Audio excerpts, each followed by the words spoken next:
Thank you, thank you everyone for joining us for this session this morning. It's obviously a very important one, and it's an ongoing discussion that seemingly evolves by the day. I'm pleased to be joined by Congressman Don Bacon, Dr. Farkas, and Kurt Volker, Congressman Gallego. It's excellent to have you all here. You know, this panel, I'm jumping right in. Ambassador Volker, by the way. This panel is. It's called Standing with Ukraine. And I think if you were to ask anybody maybe a couple years ago, that might have a different definition than it has today. What does that look like today compared to then? And this is open for discussion. And also, what should it look like in the years ahead as we proceed? I guess I'll kick it off. Yeah. Well, I'm a Reagan-McCain Republican, and it's our job to stand up for freedom, free markets, rule of law. Ukraine wants to go that path. Russia's trying to stop it. They want to regain their territory, and it's in our national security interest that Ukraine prevails. What happens if Ukraine does not? Moldova will be next. You can take that to the bank. Maybe Georgia. Joe Petraeus says it's the Baltics. So what does it mean to stand by Ukraine? I think it's all right to sell weapons to NATO and have them give it to Ukraine, but we should also do our part and continue to provide weapons that Ukraine needs, and we should be doing crippling sanctions on Russia. We are one signature short in the House to force a vote on the floor called a discharge petition.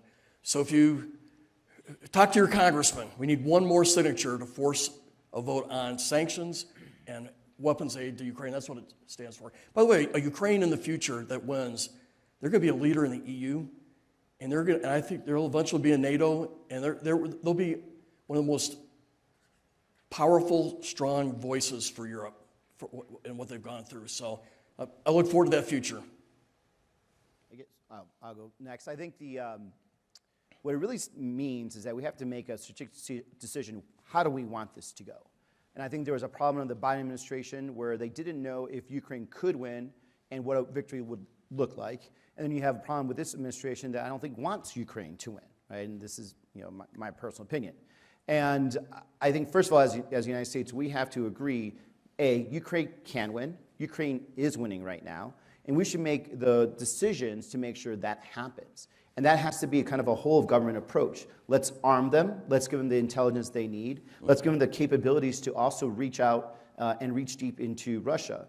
It's ridiculous that Ukraine is having to spend a lot of its manpower, time, and money trying to create deep strike capabilities that could really change the tide of this war, or begging us for that, when if it is in our interest, and I think our national interests, our joint interests with NATO and with Ukraine, for us to destroy the military capability of Russia. And we have to make that decision to do it. This administration does not want to do that for various reasons. I have a lot of conspiratorial reasons. I will not go into those details. But I do believe, whenever there is a change of administration, that whether it's a Democrat or Republican, we have to make the decision. We want Ukraine to win. Ukraine is good for world stability. Ukraine destroying Russia is good for world stability, and we should make that investment to do it. We have not done that as a nation. We didn't do it under Biden. We're certainly not doing it under Trump. And quite the opposite is happening there. But we should really move in that direction as fast as possible. Well, same question, or I had. Yeah. Okay. Well, answer it better. Let me put this, take a step back and put this in a little bit more of maybe a values-driven context here. I think what's happening, Russia's war on Ukraine, is really one of the defining challenges for our generation. And right now, we're failing. We do not see this as the struggle of free people against a tyrant. We do not see this as our values and our interests on the line, which is exactly what they are. And to prepare for this panel, I went back and I watched a few videos of John McCain from 2013, 2014. He was on the Maidan supporting the Ukrainians in their revolution of dignity. And when they won, he kept going. He didn't give up on seeing what Ukraine was. And I watched particularly, there was an interview he did with Major Garrett from CBS in 2014. This was when Russia had already taken over and annexed Crimea and had started another war in Donbass. And John said that, he was asked, well, how does this end? Where is this? And do they just get to keep Donbass? And he said, no, you need to understand. Putin's goal is to take over all of Ukraine, take over Kyiv, and reestablish the Russian Empire. That's what he's doing, and that's what this is about. So he saw it well before all of this began again in 2022. And there was another interview, I believe it was Zane Asher, but I'd have to double check which one it was. But he said in 2014, I'm ashamed of my country for not helping these people. And if you remember, when Russia first started taking over Crimea, the Obama administration at the time told them, don't fight back. Don't fight back. Don't make it worse. Don't escalate. We'll take care of this. And of course, they annex Crimea after that. And then they go again. There's efforts to get a ceasefire after some fighting. And then there's a negotiating process, Minsk agreements. And we decide not to take part. The U.S. is not part of that. It's France and Germany leading the process there. And we, along with Germany, imposed an arms embargo on Ukraine. Say, no, we don't want to see an escalation. We don't want to see more weapons in there. And this is what John was talking about. So we need to actually be helping those people. We need to see what the stakes are. It is the fight of all of our generations of freedom versus tyranny, and we're not doing our part. And I would argue that that has been through President Obama, President Biden, President Trump. We are still not living up to this. But I would also say it's not too late. We can. The Ukrainians, and you just heard from General Budanov in that video, they have figured this out. And they, without U.S. support right now, are making remarkable progress. And we can only imagine that if we recaptured our own moral clarity about this, where we would actually be going with this. If I just may interject, poll after poll after poll, 70% of Americans support Ukraine. Yes. America has moral clarity on this. I can't figure out why the White House doesn't. Sorry. No, that's okay. I'm going to make a plug again. You were here, Congressman, yesterday. We have been doing our best at the McCain Institute to help you. We brought a delegation to Ukraine last year of senior House staffers. And I don't want to give away too much. I don't want to get them in trouble. But needless to say, we got you 3 votes. So we'll try to work on another one. I think I want to jump off of what Kurt just said, because Kurt and I were just in Ukraine, in Kyiv, at the Kyiv Security Forum. In fact, I got back and a few hours later found myself ducking under a table in the Hilton in Washington, D.C. at the Correspondents' Dinner thinking, 2 nights ago I was safer in a hotel in Kyiv because they had, of course, a lot of security in Kyiv. But, what Kurt said is correct. We've never done enough. I was part of the effort to do more in the Obama administration, but didn't prevail. And I give Kurt some credit because he was part of the team that convinced President Trump to finally provide offensive weapons to Ukraine. But it still was insufficient. Everything was too late, too little, and it's been that way all the way to the current moment. But as Kurt said, the Ukrainians have not waited. And what was interesting in comparing this year's visit and the conversations with the Ukrainians there, we met with 5 ministries, and then, of course, we were part of this conference, was that the Ukrainians are much more optimistic than they were a year ago. They just got through a horrific winter because, of course, the Russians were deliberately targeting the energy infrastructure. So they had no power, no water, no heat, even in Kyiv, the capital city. It was a bitter, cold winter. They came through it, and now they're watching as their military basically produces about 75% of the munitions that they need to fight the war, and that's been increasing over time and is expected to continue to increase. They've been watching their military innovate using drone swarming, and we just saw this past week vivid examples of that with the Russians taking out an oil refinery, the Ukrainians taking out an oil refinery in the rear and doing it multiple times. They have seen that their military has created a cruise missile, is not only tested it, but it's in production. They have seen that their defense know-how and capabilities are now being purchased by Gulf countries and the United States. So there are all these reasons, and I could go on and on about the prowess in terms of defense tech on the Ukrainian side and the resilience of their country. On the other side of the equation, the Russians are incredibly weak. We have a huge opportunity right now. Yes, the sanctions relief that the Trump administration just gave Russia will give them a little bit of a break, but not much. They have been fighting with their hands tied, frankly, behind their back for political reasons and economic reasons, because they're an inefficient autocracy. They have been fighting to keep inflation down. That's roughly 6% now.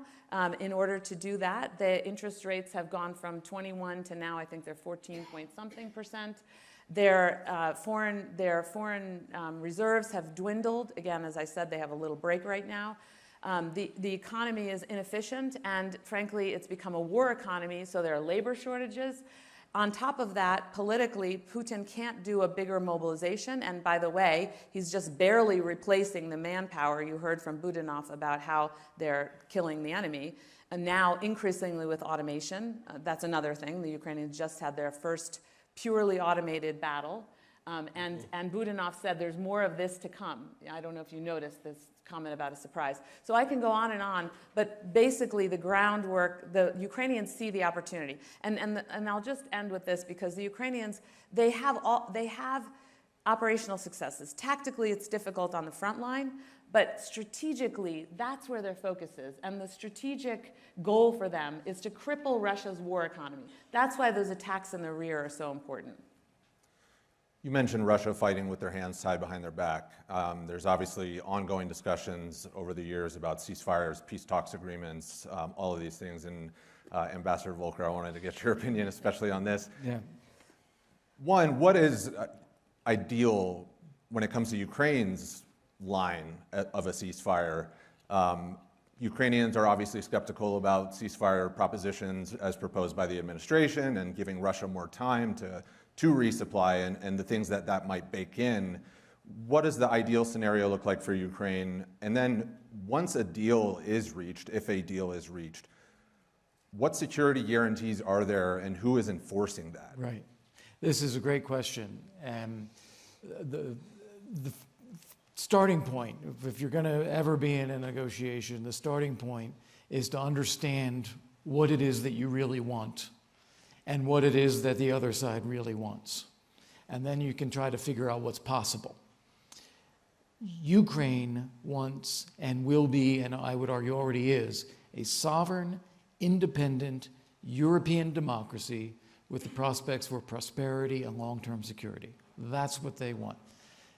Notice, you could define where that ceasefire line is anywhere, here, there, but they've got to be clearly established that if they are a sovereign, independent European democracy, they win. That's partly because Putin's objective is to eliminate Ukraine as a sovereign, independent European democracy. He does not want to accept that Ukraine is an independent state, an independent people, a national identity, a language, etc. So Putin cannot win. He can't erase the reality that Ukraine exists. Ukraine can win, and I would argue is winning. So that's the framework there. Now, when you get to these negotiations that we're in now, leave aside what we were doing in 2017, 2018, now they are an absolute charade. Let me be clear about that. Russia has no serious interest in using negotiations to reach a peace deal. What they are doing is claiming that they are ready to have a peace deal, laying out outrageous demands that they would need fulfilled in order to get there, dangling business deals in front of the United States to say, lift the sanctions, get this done, we're going to make billions of dollars, and getting the U.S. to put pressure on Ukraine to accept Russia's outrageous demands, which of course Ukraine cannot do. One of the key points in the Russian demands is that Ukraine walk away from territory that is Ukraine, that it has defended for the last few years successfully, and just give it to Russia. No leader, no country is ever going to walk away from their own citizens and their own country. I mean, are we going to give up Texas because Mexico's mad at us? I mean, come on. So We have a lot of Texans here. Putin knows that this is an outrageous demand that will never be fulfilled, and that's why he's making it, because there's no reality to his effort to negotiate. Now, the flip side is Ukraine also knows that this is a total charade, that there is no prospect of actually reaching a peace deal. Russia's not going to accept that Ukraine's independent, that Zelensky's a legitimate leader, that there's an international border between their countries. They know that. But they cannot afford to be blamed for saying so, or being the party that's blocking negotiations, or the party that doesn't want peace. So they've taken every lemon thrown at them and turned it into lemonade, and then come back to the table and say, okay, let's try this again. And that's where we are. And the reality is what Evelyn was saying earlier. The reality is that Putin will continue this war as long as he is capable of doing so. Our goal, and the Ukrainian goal, has got to be to eliminate those capabilities, financial, economic, military, so that he can't continue. Then he can accept a ceasefire. Ukraine, I think, would then accept a genuine ceasefire in place, coupled with accelerated EU membership, security guarantees from many countries, including the United States, a deployment of European forces as a coalition of the willing to create a presence and support for Ukraine. And ultimately, we should never lose sight of the fact that the most important security guarantee is NATO membership. President Biden, President Trump have not supported that, but that is the thing that works best, and that's what we should aim for. I think that's the reality. Yep. Congressman Bacon and Senator Gallego, I wanted to also get your stance on when it comes to the negotiations that have gone on. We've seen a lot of visits to Russia, not many to Kyiv. Do you get a sense, or have you gotten a sense, and what is the goal? What are you pushing for when it comes to whether is the U.S. putting pressure on Russia for a peace deal with Ukraine, or are they pushing? I think it's quite the opposite. On I think Ukraine they're right now. pushing on Ukraine for a peace deal. And strategically, it would be, and there's no way Ukraine would go for this, but should we ever push Ukraine into a bad peace deal, first, it would not be honored by Russia. It would really cause the collapse of American leadership around the world. I mean, if you're Taiwan, you're in every Indo-PACOM country, you're now going to start balancing, or starting to deal with China. It's also just not a reality of what has been happening, for many years, and it's been my opinion that what we've thought about how to deter Russia or the Soviet Union was deterrence by punishment. They'll come in, they'll take some territory, and then we'll just hit them, and eventually they'll just go back. And clearly that hasn't worked, right? And if we create a peace deal which allows them to basically get as close as possible to Kyiv, the reason they want the Donbass, by the way, is because they get Donbass, it's clear shot right to Kyiv, right? There's no mountains, there's nothing else. They get right in there. And if we end up negotiating away Ukrainian sovereignty, not recognizing how Russia acts in this world, and not really dealing with the reality, the only way you stop Russia and Russian aggression is deterrence by denial, and effectively creating a country like Ukraine, giving them the weapons, the backing, the political backing to actually do that. We're going to find ourselves in the same mistake later. It will be Moldova. It will be any other country that they can literally do this. It will be the Baltics. We've done a lot of work. Bacon and I did a lot of work in the Baltics to stop this. They will take the wrong lesson from it. We will end up giving Ukraine piece by piece to Russia and more parts of Europe, and it will end up being one of the largest U.S. foreign policy debacles probably in the history of this country. I've been trying to put pressure on the administration and in our party to do more for Ukraine. And we touched on it a little bit. I think President Obama and President Biden were weak in how they responded to the Russian invasion. I think President Trump in the first term actually did a lot better. But he is totally failing right now. There's a moral blind spot here. I don't understand it. We were talking about it at breakfast. There's like 5 or 6 theories on why this is. You can write a book on the 5 or 6 theories. Really, it's anybody's guess, but the fact is it's pretty clear that the president and his team favor Putin over Zelensky. I think that's just a fact, and that's very troubling. And I've sort of lost a little bit of hope of pushing him in the right spot. You can just see some of the comments he's made this week were just so troubling. The way he always talks about Ukraine and is sort of sympathetic to Putin at every stop. So all we can really do is I want to turn the heat up. I think we got to put pressure on him. At every spot, I want to tell them, hey, you're with 30% of the Americans on this. Every poll that they rank order what they like about the president versus what they dislike, Ukraine is always the worst or the second worst in all the polling. I can't figure out why they don't see it. It is hurting the administration. It's hurting the party. But I think the best I can do right now is just keep putting pressure on that. And I would love to get a vote of the House that funds weapons and it puts pressure on Ukraine or on Russia, sanctions, and make the president deal with this.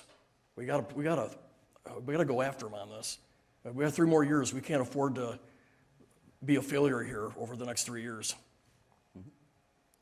You mentioned weapons funding, where that's obviously been part of the previous administration. We've seen that scaled back. We've seen intelligence sharing scaled back. I did want to talk a little bit about just the Ukraine war being, in essence, almost a laboratory for study and what current future conflicts could look like.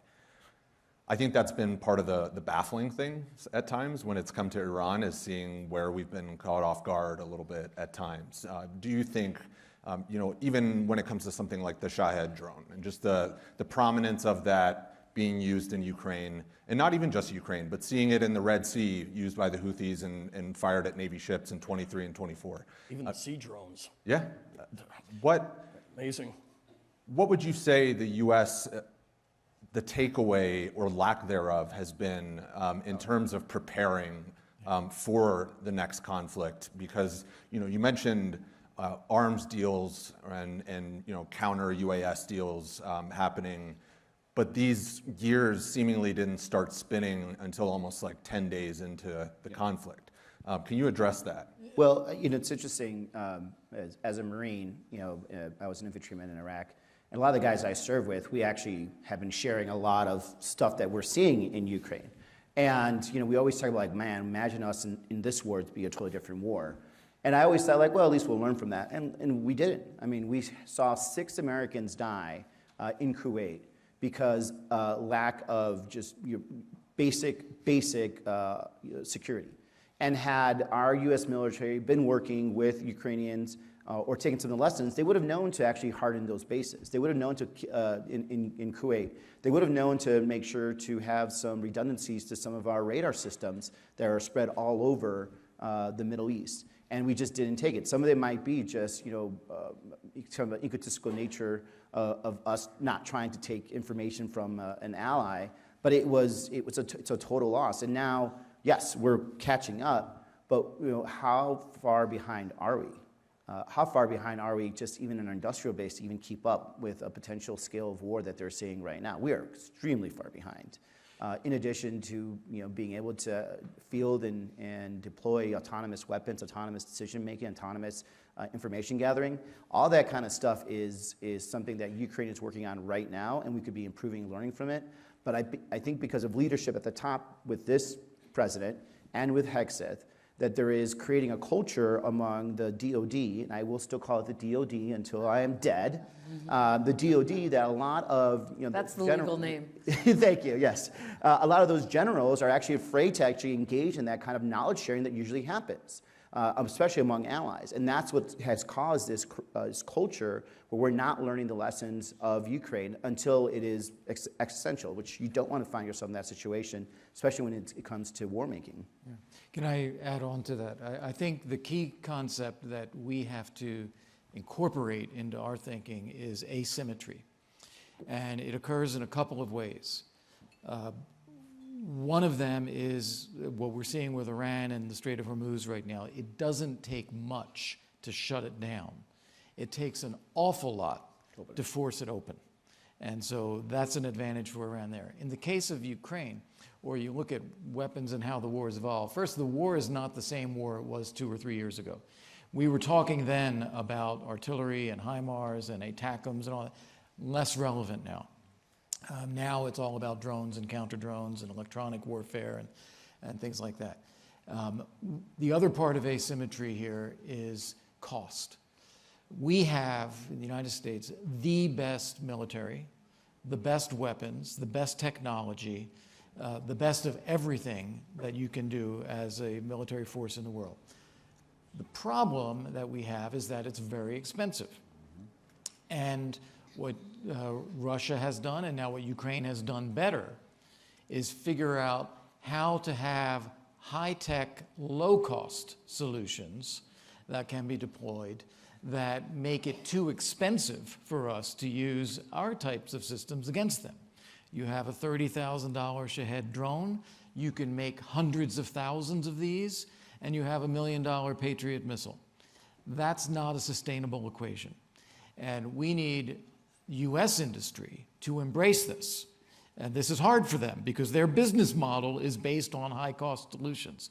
We need them to embrace low-cost solutions. Low risk. We need low cost so that we have a full spectrum. When we need the top end, we have the top end.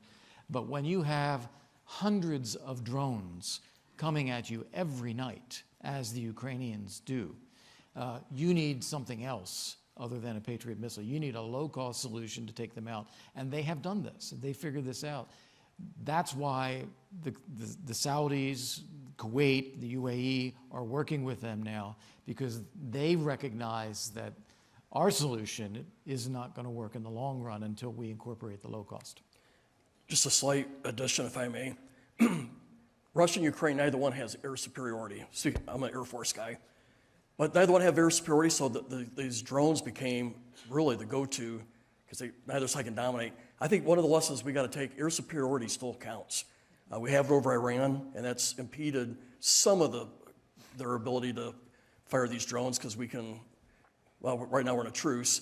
But having air superiority is critical, and ballistic missiles and drones hitting cities is the future. We got to invest in air defense capabilities, and that's got to be affordable variations. Okay, so since I work for the McCain Institute, I know you probably have another question. Quick plug for maritime, because we can't leave the Navy out. You know, Kurt mentioned closing the Strait of Hormuz, but remember, 2 years ago, the Ukrainians opened the Black Sea using drones and other capabilities. Underwater drones. That, by the way, we could also perhaps purchase from them. Yeah. Absolutely. There is, you know, when we talk about the connective tissue between Russia and Iran, I mean, you're obviously seeing, we've heard reports of intelligence sharing about US positions, things like that, in the current conflict. Yesterday, news comes out that we're pulling 5,000 troops out of Germany. There's, you know, you mentioned kind of preferring how the administration might prefer Putin over Ukraine. What do all of these collective moves signal to our allies? You know, notably, a place like Taiwan, for instance, that might depend similarly on U.S. cooperation for its sustaining its democracy. What does that signal to our allies, and what would you like to see change there? Well, trust has been undermined, unfortunately, and NATO's been the most successful alliance in history, and I think we have done some grave damage there. I think that it's going to take a while to heal that, maybe our next administration. But I think the real painful blows was the threats on Greenland and Canada. And I think our European allies said, okay, who does that? Who threatens Greenland? And it doesn't make sense. And even people would say, well, he didn't really mean it. That's probably true, but just virtue of doing it, it really hurt the trust, whether it's Germany, France, you name it. And so there's going to be a lot of work to heal this. I worry first, what do our enemies think? Yeah. Because they know that there's, at least under this administration, there's a way to separate us from our allies. And some of it is just letting Trump be Trump, right? Why are we pulling out 5,000 troops? Because they're mad, you know, Hegseth and Trump are mad because they didn't back us in a very ill-planned war. Why 5,000 troops? I don't know, it's probably just a round number, right? Like that's how it operates. And I know, you know, Bacon and I were still in the House, and we actually saw that there was always this leaning towards Russia and trying to erode NATO. So we actually put in legislation almost every defense budget saying that you could not pull out troops from Germany and even from Europe without these certain steps, which we're going to invoke also this time around. But the message it sends is that the transatlantic relationship, that great conference, that great security that's been sort of flashing red, that scared me, can easily be eroded. And this is why it is important, President Bacon does his ideas that we go to the Munich Security Conference, that we are the different voice than the administration. I'll be going to the Black Sea Conference in Odessa, Ukraine, this summer to make sure that people understand, like, yes, this administration may be antagonistic to the idea of Ukraine sovereignty, but there are many, supermajority of senators, supermajority of members of Congress that do not have that same point of view, and we will fight for your freedom and for your sovereignty. So the Republican chairman of the Senate Armed Services and the House Armed Services criticized that announcement this morning. At least I read that. So I thought that was important to have both chairmen speak up, and they did. Can I just make a quick positive point? What I've seen are the European allies very angry and now very sober-mindedly saying, we're just going to beef up our own defenses. We're not going to count on you, United States. That was even sharper in Kyiv last week. I've seen our Asian allies. We did our first ever Sedona forum. We never took it ever outside of Sedona, Arizona before this year, but thanks to you, Jack, we did it in Tokyo. And the Japanese allies, the Asian allies have said, we're just strengthening our defenses. And my sense is that we tell them, don't give up on us. Don't give up on us entirely. And I do think that our allies understand that there's a debate here in the United States. There's a political struggle going on about the future of our alliances. And they are going to do their part to strengthen, and hopefully they will stay and wait for us. Hear, hear. We're out of time, and it's my only shot at the microphone. In 2022, I co-founded the American University in Kyiv. It's a partnership with Arizona State University and Santana Education. We have access and support from ASU for faculty, curriculum, administration. We did this in February 22, 3 weeks before the full-scale invasion started. We have stayed open. We have increased enrollment semester by semester. We currently have about 500, 600 students. We expect to get in another 500 to 600 this fall. It is the biggest American flag flying in downtown Kyiv is at American University. It is bringing quality American higher education without a legacy of corruption as they had in Ukrainian higher education in all kinds of skills, global business management, digital engineering, you name it. We're committed to this, and we do need to continue. We need support and help. And anyone who wants to talk about this later today, I'll be here all day. All right. Don's retiring. He could be a professor. I mean, so. What you paying? Yes. Well, thank you all for the chat. I know we could go for a lot longer, but I'm about to get yelled at, so Thank you. we'll stop it there. Thank you, everybody.